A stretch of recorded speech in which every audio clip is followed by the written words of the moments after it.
Okay.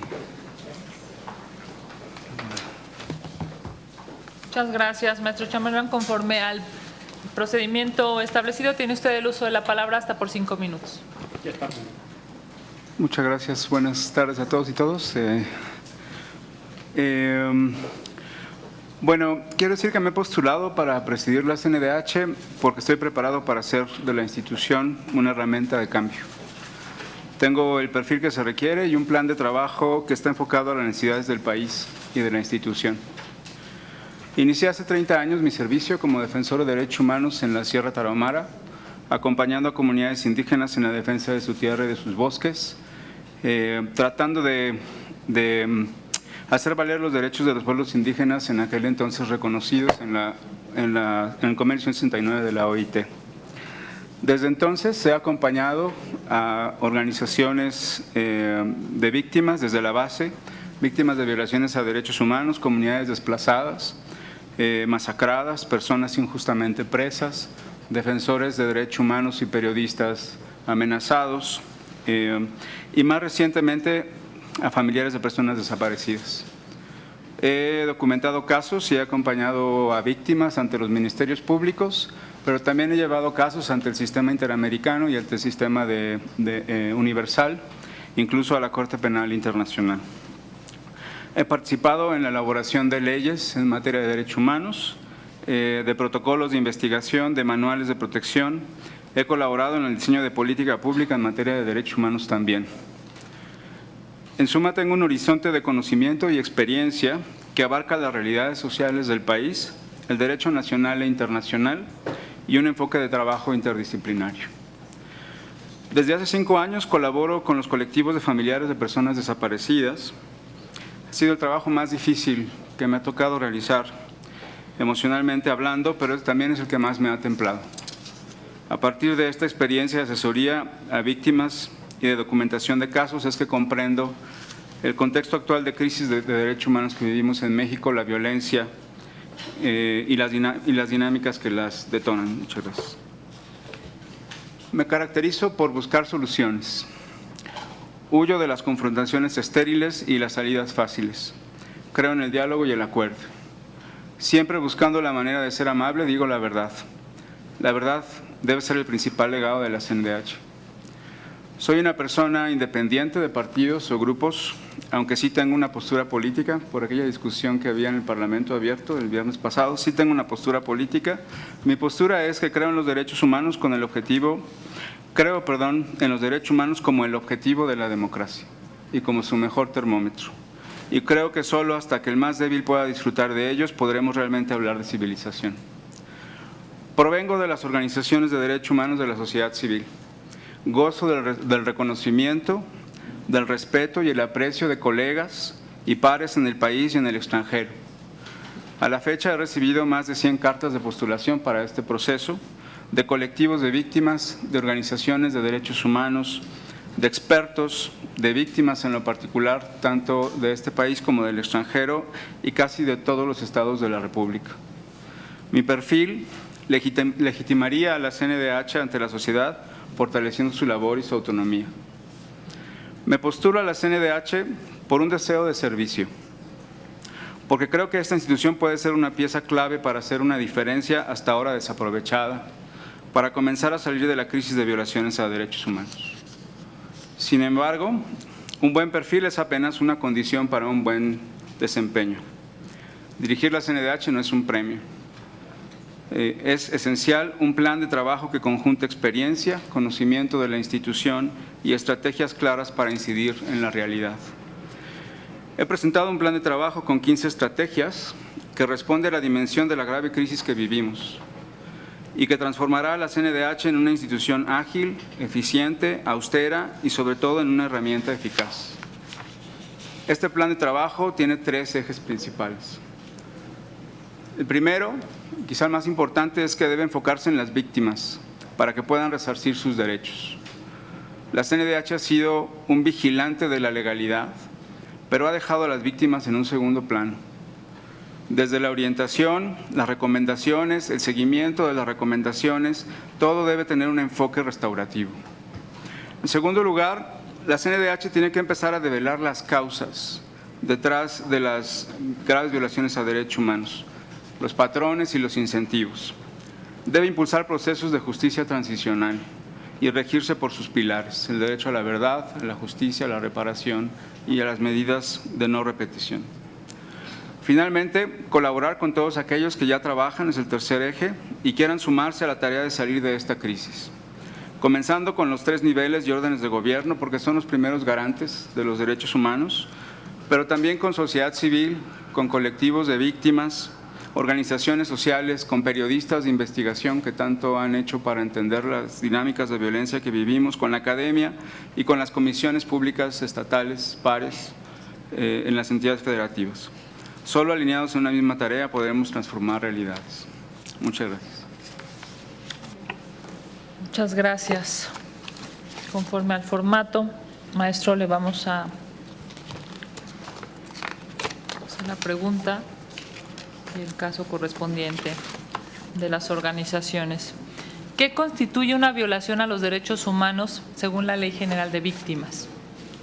Y conforme al caso, ante los intentos legislativos de sustituir a la CNDH por una Defensoría del Pueblo, ¿cuáles son sus argumentos a favor o en contra de este planteamiento y, en su caso, hacia dónde debería transitar el modelo cuasi jurisdiccional de protección de derechos humanos?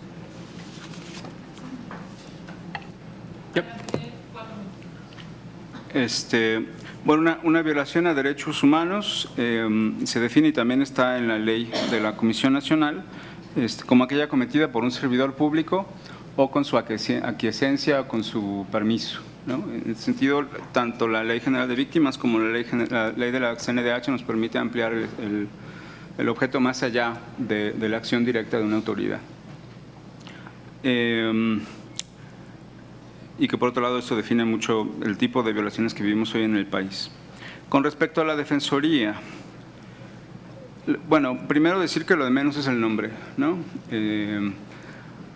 Entiendo que algunas de las propuestas incluyen la posibilidad de que las recomendaciones sean vinculantes.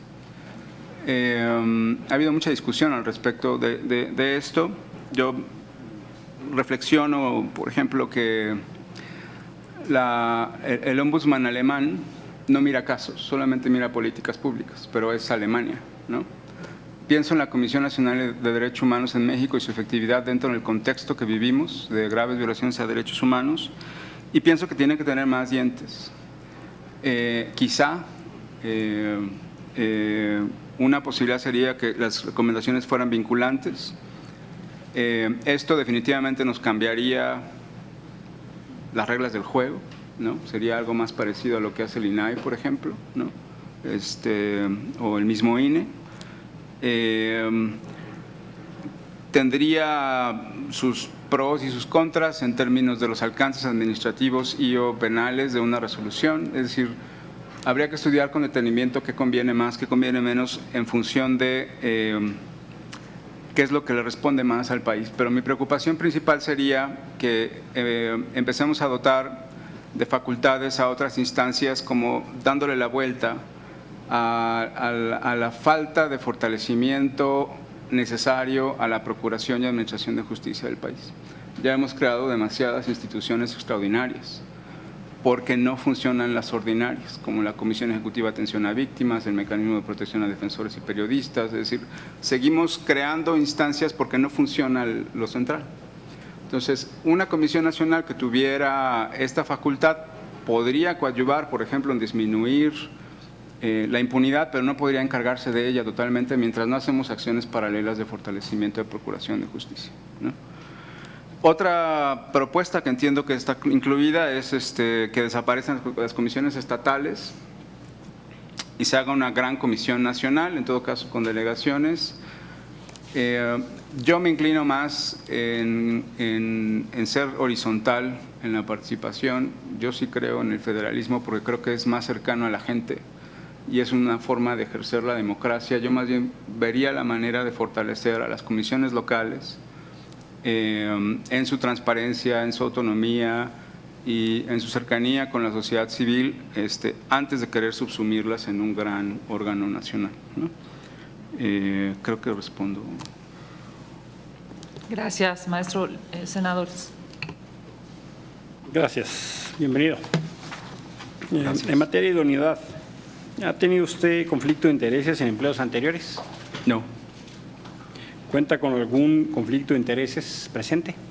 no, ¿Ha llevado usted casos a la CNDH que le pudiera significar un conflicto de intereses? ¿a dónde? A la CNDH. No, ¿Está o ha estado involucrado en casos de corrupción o fraude? no. Gracias por sus respuestas. ¿Sigo yo?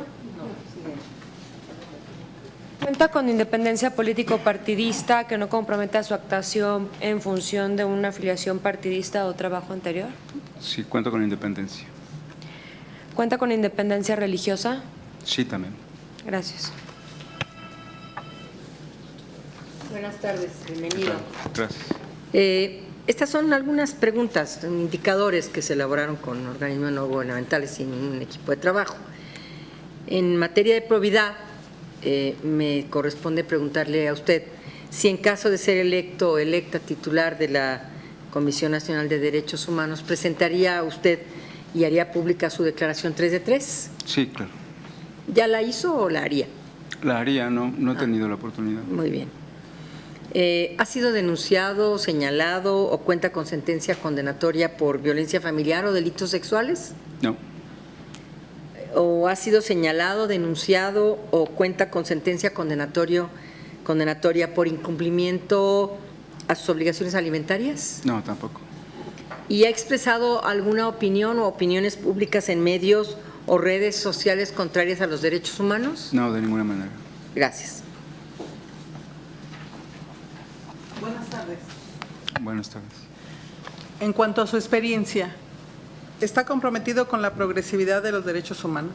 Sí, por supuesto. ¿Ha trabajado con víctimas de violaciones a derechos humanos? Toda mi vida. ¿Cuenta con la capacidad del diálogo? Sí, por supuesto. ¿Cuenta con la imparcialidad respecto a familiares, amistades cercanas? Sí, Gracias por su respuesta. gracias.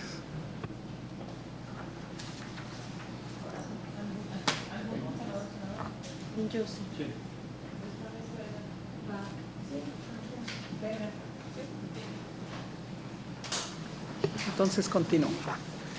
¿Usted considera que implementar medidas de austeridad y mejoras a las estructuras solucionará los problemas en la Comisión Nacional de los Derechos Humanos?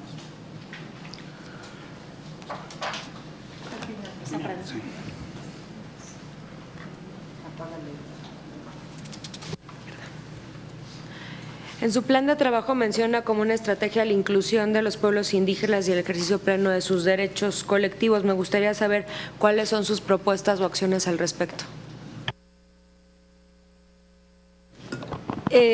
Primero, felicitarle por su plan estratégico, me parece muy completo. Segundo, decirle que las comisiones o procuradurías estatales son algo horrible, nefasto. Son brazos operadores, defensores de los gobiernos en algunos casos. Entonces, si usted se apoya en ellos, no le voy a pronosticar un buen éxito. Yo creo que hay que, se lo digo por conocimiento, hay que tener mucho cuidado con eso, ¿no? Si no, bueno, con sus excepciones, por supuesto, pero te sumas. Tercero, déjeme decirle que a mí me gustaría que me dijera si conoce la sentencia Campo Algodonero y qué le parece esa sentencia y si México ha cumplido con esa sentencia o no. Muchas gracias. Me parece que su currícula es, yo diría, una de las más trascendentes en estos 57 Aspirantes. personas aspirantes. Y esta experiencia que se lee, me interesaría saber cómo la podría volcar a propósito de lo que está pasando con las mujeres en este país, sin entrar a polemizar sobre el número. Creo que todas y todos compartimos que el tema de la salida, digamos, de lo privado a lo público de las mujeres ha dado un lamentable, pues, digamos, resultado en términos de violencia, abuso, acoso, feminicidios. ¿Cuál sería la estrategia desde la CNDH para esto, entendiendo la experiencia que usted tiene desde el ámbito de la sociedad civil? Gracias. Muchas gracias. 3 preguntas muy puntuales. ¿Qué papel debe jugar la CNDH y qué debe hacer para coadyuvar en la disminución del drama a las personas y familiares desaparecidos?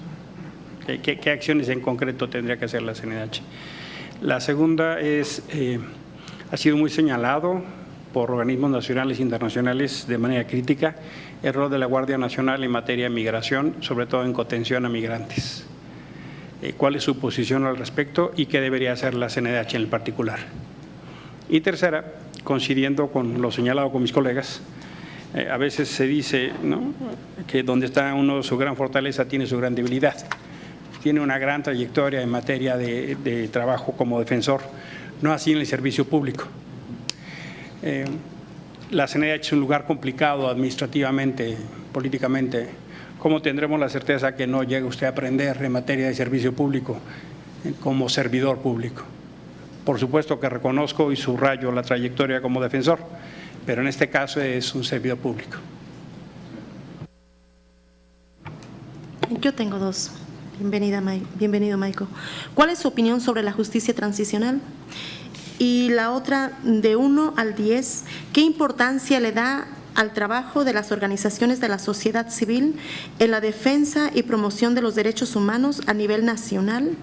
¿Qué nivel de interlocución consideraría oportuna con las organizaciones de la sociedad civil en su trabajo como titular de la CNDH?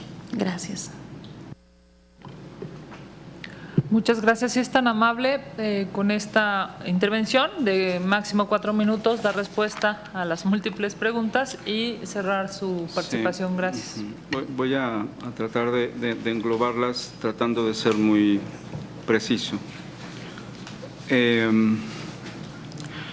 Yo creo que una de las caras más dolorosas de la violencia que vivimos en México son las agresiones hacia las mujeres, en muchos ámbitos. A mí me toca acompañar sobre todo a mamás de personas desaparecidas y es un dolor inconmensurable, ¿no? Que muchas veces no vemos, ¿no? Buscamos al desaparecido, pero no vemos ese dolor que tiene la madre y a veces ellas mismas no lo ven por la búsqueda que tienen pero también muchas de las graves violaciones que se cometen, de ejecuciones, de desapariciones, vinculadas a cuestiones como trata de personas. Yo creo que cuando se trata de los fenómenos de violencia hacia la mujer no hemos terminado de explicarnos qué son. Tenemos muchos números, pero no terminamos de explicarnos qué. Acompañando a los colectivos, por ejemplo, yo me he dado cuenta de cómo van cruzando en la búsqueda de los desaparecidos, sobre todo de las desaparecidas, cómo van cruzando en el país redes de trata de manera transnacional. Yo no he visto investigaciones que no sean, por ejemplo, Lidia Cacho, ¿no? Que ha hecho un poco más de ese trabajo como mucho más sistemático y a fondo sobre a dónde van estas mujeres, dónde están, ¿no? Y sobre todo cómo desarticular esta violencia que vivimos y ahí lo junto un poco con cálculo algodonero y recuerdo ahora una de las claras recomendaciones del CEDAW del año pasado, justamente hablando de la necesidad de prevenir este tipo de violencias, ¿no?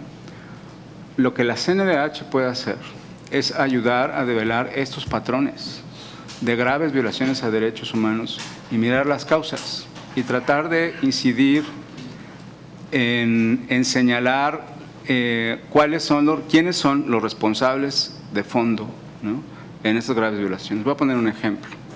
El mes pasado, la CNDH emitió una recomendación por graves violaciones a derechos humanos por los hechos ocurridos en Lubianos hace 5 años. Es una masacre calcada de Tlatlaya. Es igual, es exactamente igual. El mes anterior somos muchos, pero soy parte del Consejo, habíamos emitido una recomendación sobre una ejecución muy parecida en Tabasco. Y en el mismo grupo de recomendaciones del mes pasado, había otras 2 ejecuciones iguales, pero por parte de la Marina y por parte de la Policía Federal, que no fueron clasificadas como graves. La pregunta que hacía yo en el Consejo al presidente y particularmente a los visitadores es, a la luz de Tlatlaya, a nadie se le ocurrió preguntar si en estas ejecuciones hubo la orden de ejecutar, porque las recomendaciones solamente van dirigidas a quienes dispararon. Pero a quienes dieron la orden no se está haciendo esa investigación, ¿no? Entonces estamos repitiendo recomendación tras recomendación, tras recomendación, tras recomendación, sin llegar al fondo de lo que está sucediendo. La CNDH ha estado ausente del contexto de este país porque no se fija en los patrones que hay detrás de lo que permiten las violaciones a derechos humanos y no las ataca, ¿no? En el caso de mujeres es particularmente, insisto, doloroso e importante hacerlo. Y una de las cosas que yo creo que debe haber una visitaduría exclusivamente para mujeres, para ver estos enfoques. Ay, Dios mío. Igualmente con respecto o sea, desde ahí, pero pasando por violencia obstétrica, que es el pan de todos los días en la Comisión Nacional de Derechos Humanos, hasta el asunto de la discriminación, la estigmatización que hay en contra de las mujeres y que también ha sido objeto de recomendaciones por parte de CEDAW.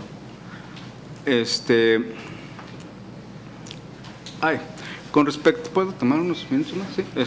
Con respecto a la Guardia Nacional y los migrantes, yo creo que hay que mirarlo desde 2 perspectivas. Uno, yo creo que hay un problema de origen que hoy se está visualizando en el tema de migrantes, que es que se creó una ley de migrantes muy garantista, pero el reglamento es horrible. Quita mucho de las garantías que la ley ofrece. Y estamos en la legalidad como en una línea muy delgada entre si se están cometiendo o no, no va a decir violaciones de derechos humanos, simplemente se está violando la ley, ¿no? Yo creo que habría que revisar primero el reglamento a la luz de los derechos humanos y a la luz de la misma ley de migración, que insisto fue muy garantista en su momento y que se elaboró con organizaciones de la sociedad civil. Y por otro lado, vigilar muy de cerca las actuaciones con respecto a la Guardia Nacional en las detenciones. Yo tengo certeza de que sí se están violando derechos humanos en el término de las facultades que tienen realmente para hacer las detenciones en algunos casos, y habría que revisar a fondo la legalidad de las estaciones migratorias, que son una forma de detención arbitraria legalizada, ¿no? Me parece que eso genera problemas adicionales de violaciones a derechos humanos.